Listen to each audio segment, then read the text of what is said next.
Hey guys, welcome back to Cyber US History. So this week we are diving into some of the reaction to the Great Depression. Last week you looked at some of the causes of the Great Depression and just realized there's a multitude of causes. It's not just one thing. So a lot of Americans will just say the stock market crash, like I said last week.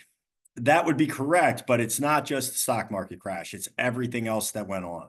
So the gap in wealth distribution, overproduction, people buying on credit, no safety nets in place from the government, meaning they had nothing in place that could prevent an absolute economic disaster. So we learned from the Great Depression. And one of the things that we're going to see is FDR, Franklin Roosevelt, who was president for 4 terms. Keep that in mind. He's elected in 1932 and serves all the way up until his death in April of 1945.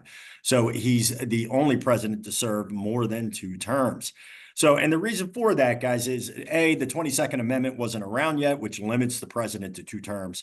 And B, during his elections, we were either in the midst of a Great Depression or we were in the midst of World War II, and the country didn't want to replace a president midstream in both of those crises. So again, this week, you're going to take a look at both some of the unemployment rates by looking at a chart on year by year, what were the rates, and they're staggering.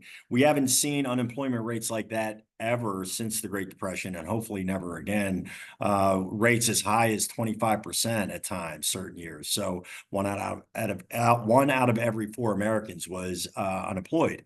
So how do we bounce back is the question. And ultimately, the answer is World War II gets us out of the Great Depression by our factories ramping up and production provides jobs.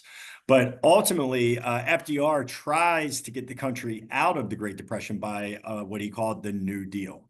And the New Deal programs are known as alphabet soup. They have these acronyms like the AAA, the TBA, the FDIC, right? So they called it the CCC is another one. There's a ton of them, right?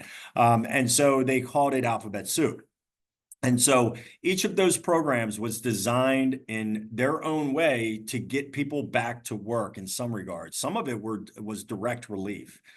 So some of it was direct, some of it was long-term reform, some of it was just an immediate fix.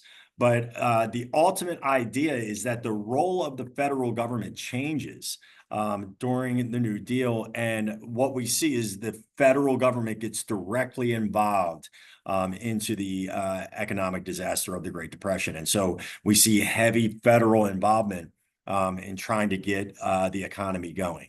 So this week, you'll look at the unemployment rates, but more importantly, there's a larger assignment that's a little time consuming. So I'm just giving you a heads up, manage your time to look at the different programs of the New Deal. One of which to pay attention to is the AAA, the Agricultural Adjustment Act. What that did was essentially pay farmers not to plant fields, and it was ultimately found unconstitutional. However, it actually worked. So in the 1910s, 1915, during World War II, our farmers were ramping up production. And when World War I, our farmers were ramping up production, and because the demand was there during the war. When the war ends, the demand gets shut off, and these farmers are still overproducing. So the demand was down, they're still producing at a high level. Of course, what happens to the price? The price drops. So the farmers were experiencing pain long before the stock market crash. And so what the government did during the Great Depression era is pass the Agricultural Adjustment Act, which essentially paid farmers not to plant their fields. And it made its way up to the Supreme Court, who ruled it unconstitutional. So you're going to see programs like that FDR was trying to think outside the box and ultimately put programs in place.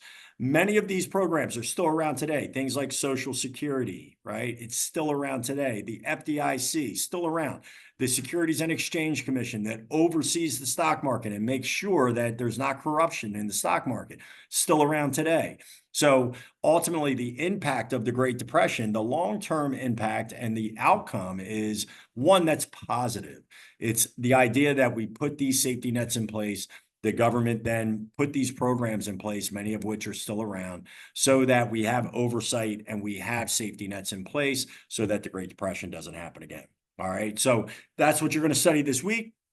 Next week, we'll continue with the Great Depression and then ultimately start getting ready for World War II. We'll get into that in a few weeks. If you have any questions, comments, or concerns, as always, reach out. But again, guys, you're getting zeros if you don't communicate.